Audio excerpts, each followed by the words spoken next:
खैरल साहब, ये अब ये भी आ गई है खबर कि FBI भी तहकीकात कर रहा है। आप इस हवाले से कहते रहे, सारे सबूत आप लेकर आए। ये जो अब कहा जा रहा है कि जिस साफ़ी ने दरख्वास्त दी उसको हम छोड़ेंगे नहीं, उसके खिलाफ कार्रवाई जारी रखेंगे, और फिर उनका ये कहना कि मैं ताकतवर हूँ, नैब को सीधा कर दूंगा, तो अब वो खबरें तो नैब के खिलाफ चल रही हैं, बहुत ज़्यादा बाकायदा टारगेट कर लिया गया है नैब को, और हर मीडिया हाउस में जरूरत नहीं है। आप यकीन करें, आप स्क्रीन्स देख लें, अभी जो मेरे नाजरीन हैं हमें जो देख रहे हैं, आप देखें ज़रा कि कौन कौन सा चैनल है जरूरत कर रहा है कि ये खबर चला सके। किसी में जरूरत ही नहीं हो रही। आप इस चीज़ का अंदाज़ा लगाएं, ताकत का अंदाज़ा लगाएं कि 34 साल हो गए और ये बात सबके सामने थी। मैं खुद उस इलाके का रिहायशी हूँ। 54 कनाल का वहाँ प्लॉट हो ही नहीं सकता। सरकारी स्कीम में 1 कनाल या बहुत ज़्यादा हो तो 2 कनाल का प्लॉट होता है। 54 कनाल का प्लॉट कैसे किसी को दे दिया गया? खैरल साहब, ये तो मुझे बता दें। मामला ये है कि जो 2-3 चीज़ें आपने की। एक तो ये आपने बताया इस तरह इंट्रो में कि पाकिस्तान की तारीख में शायद ये पहला एक ताकतवर जो शख्स है वो कानून की गिरफ्त में आया, और फिर एक मीडिया मालिक जो है वो कानून की गिरफ्त में आया।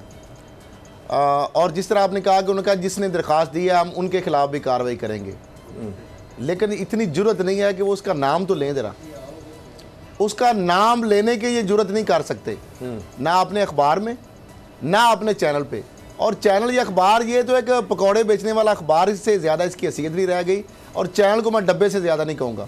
आज जिस तरीके से वहाँ पे सफ़े मातम बिछी हुई है, क्या एक मीडिया मालिक को ये इख्तियार हासिल है कि वो लूट मार करे, वो रिसोर्सेज को इस्तेमाल करे, वो हुक्मरानों से ब्राइब ले, अरबों रुपए की राजी ले, इलीगल काम करवाए, अपना इन्फ्लुएंस यूज़ करे? क्या वो आज़ादी सहाफ़त के लिए कर रहा था सब कुछ?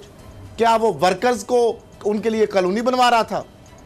क्या इस प्लाट जो बेनिफिट उसने लिया, क्या इसका उसने जो आगे बेनिफिट मुंतकिल उन साफियों तक किया? क्या उनकी वेलफेयर के लिए कोई काम कर रहा था? एक बंदा एक हुक्मरान को ब्लैकमेल करता है। उस वक्त 1986 में नवाज शरीफ साहब वज़ीर आला होते हैं, और 1981 के अंदर ये ज़मीन एक्वायर हो जाती है जौहर टाउन वाला स्कीम। तो 86 के अंदर वो इंतकाल नहीं हो सकता। लैंड एक्विजिशन एक्ट 1854 के तहत, उसके तहत जो लैंड एक्विजिशन एक्ट है उसकी सेक्शन कि आफ्टर एक्विजिशन जो है वो आप इंतकाल नहीं कर सकते। उसके बाद न्याज बेग का रकबा इधर चले आ गया, ठीक है। उसके बाद बेल्टिंग होती है 1-1 कनाल प्लाट की। 54 कनाल का प्लाट आपने ले लिया, फिर उसमें 2 गलियां तकरीबन 3 कनाल जगह वो बन जाती है। पूरे बाजार, एक घर नहीं, 2 नहीं, दर्जनों घर जो है उनके रास्ते बंद कर दिए गए।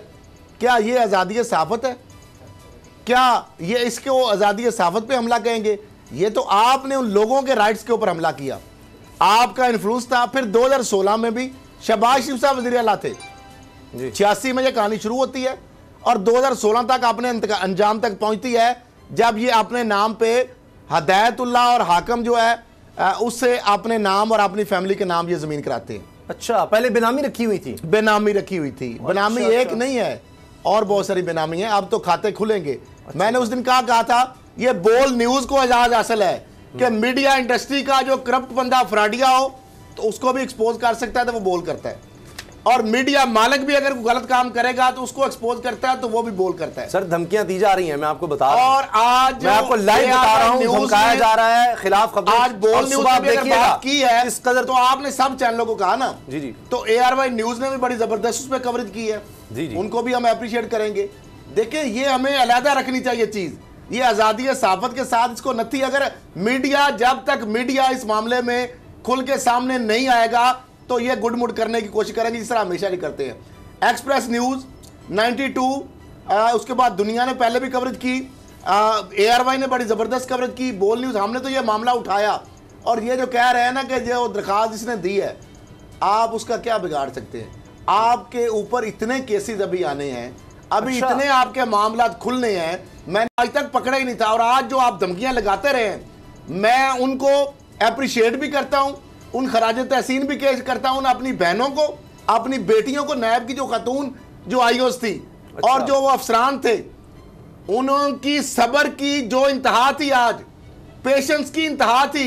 जिस तरीके से एरोगेंस थी, जिस तरीके से उनको धमकियां लगाई, यानी उनके दफ्तर में खड़े होके इन्होंने कहा मैं आपको सीधा कर दूंगा, मैं देखता हूं आप रहते कहां हैं, क्योंकि मीर साहब ऐसे करते रहे हैं। मीर साहब ने बताओ टूल सहाफत को इस्तेमाल किया है ब्लैक मेलिंग के लिए। इसको ये वही मीर साहब है ना जो सुप्रीम कोर्ट के बाहर खड़ा होकर कहते थे फॉरगेट अबाउट जर्नलिज्म, ये मेरा कारोबार है और जहां से मुझे मुनाफा होगा मैं वो काम करूंगा। तनख्वाहें दे नहीं रहे, आप गाड़ी देख लें, कितने करोड़ रुपए की गाड़ी में आए, तनख्वाहें नहीं दे रहे। और अगली बात सुन ले, इन्होंने इसको आजादी सहाफत से किस तरह पर डॉक्टर साहब बात करें क्यों जोड़ने की कोशिश की। रिसेंटली इनको एक वफद मिलने गया साफियों का, उनका जनाब हमारी वो तनख्वाहें 2-3 महीने की हो गए हैं तो वाजबात हमारे वो दे दिए।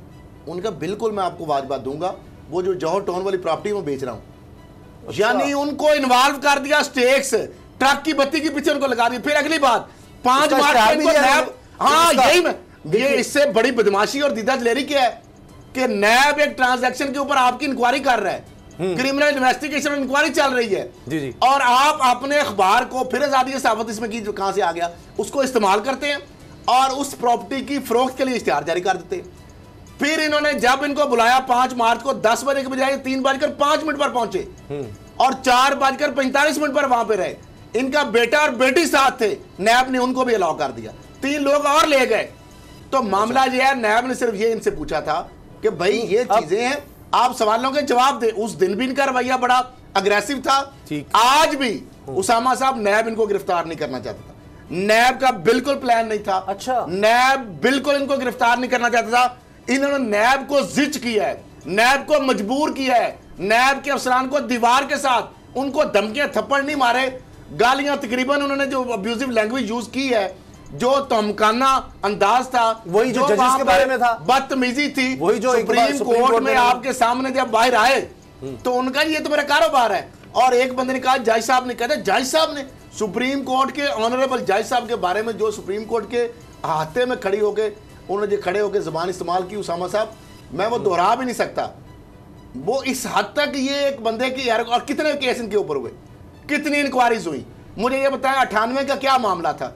एक टैक्स चोरी के नोटिस इनको आता है तो ये जनाब आजादी सहाफत पर हमला करके मौजूदा उस वक्त की जो हुकूमत थी उनकी कब्रें बनाना शुरू कर देते हैं।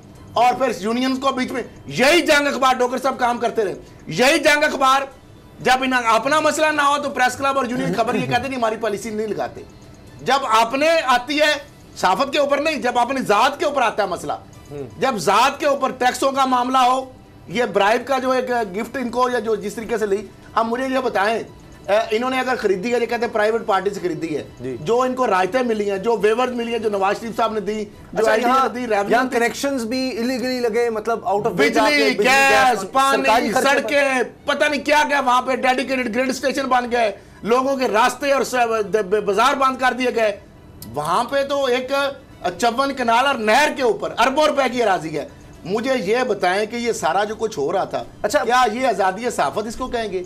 क्या आप पूरा चैनल और अखबार आप इस्तेमाल कर रहे हैं? किस एक नहीं, कई अखबार, एक बंदे के लिए, एक बंदे के लिए आज पूरी उनकी टीम लगी हुई है। सोशल मीडिया देख लें, उनके जो तनख्वाहदार लोग हैं, अच्छा उनका चैनल दोबारा आता हूं आपके पास, उनका अखबार देख लें, आपको एक एक चीज का पता है। ये बताएं कि इसके अंदर आजादी सहाफत कहां से आ गई?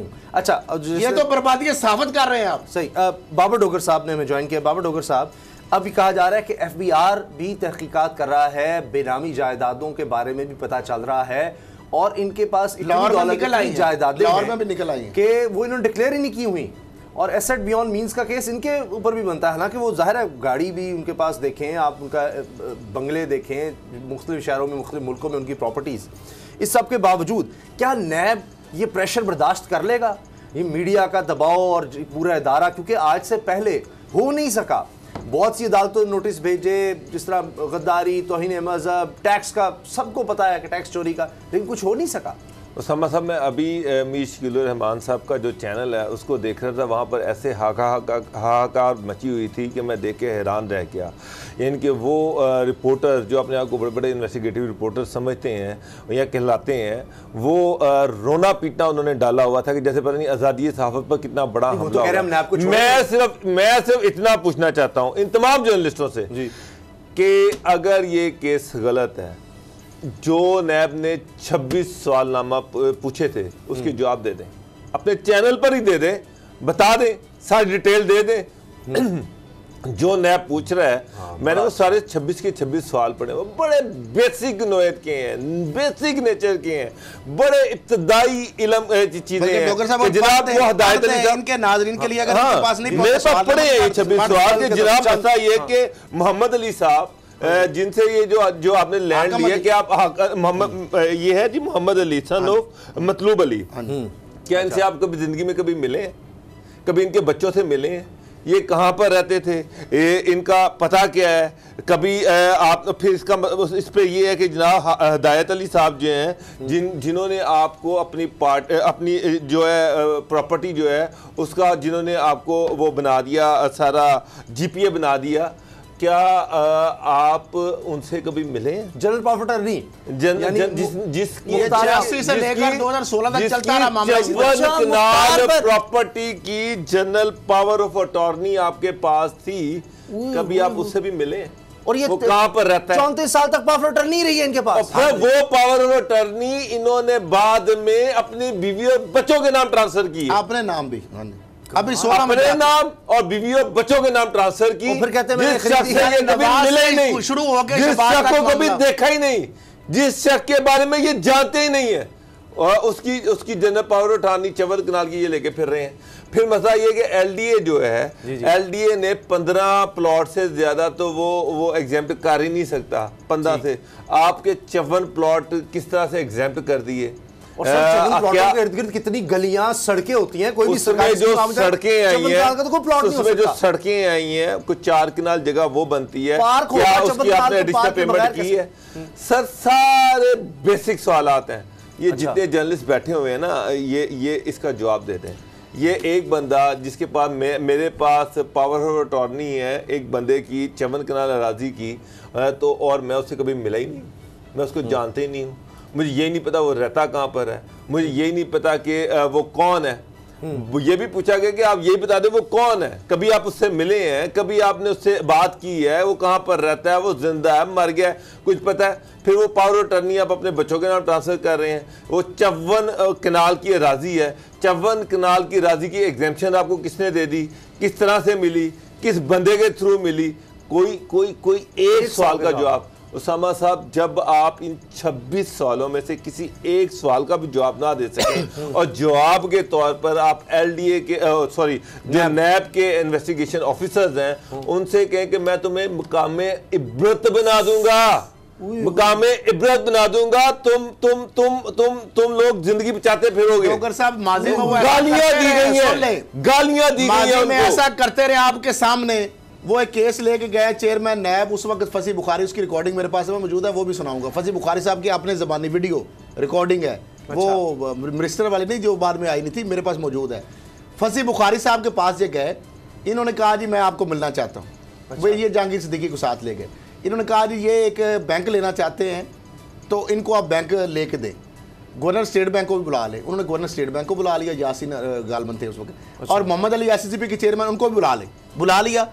उन्होंने कहा जी आप इनके जो जहांगीर सिद्दीकी इनके समधी हैं, इनको बैंक क्यों नहीं देते? तो उन्होंने कहा जी SCCP के चेयरमैन को पूछा, मोहम्मद अली को, तो उन्होंने कहा जी इनके ऊपर तो क्रिमिनल इन्वेस्टिगेशन चल रही है, पहले भी इनके जो मामला आते हैं।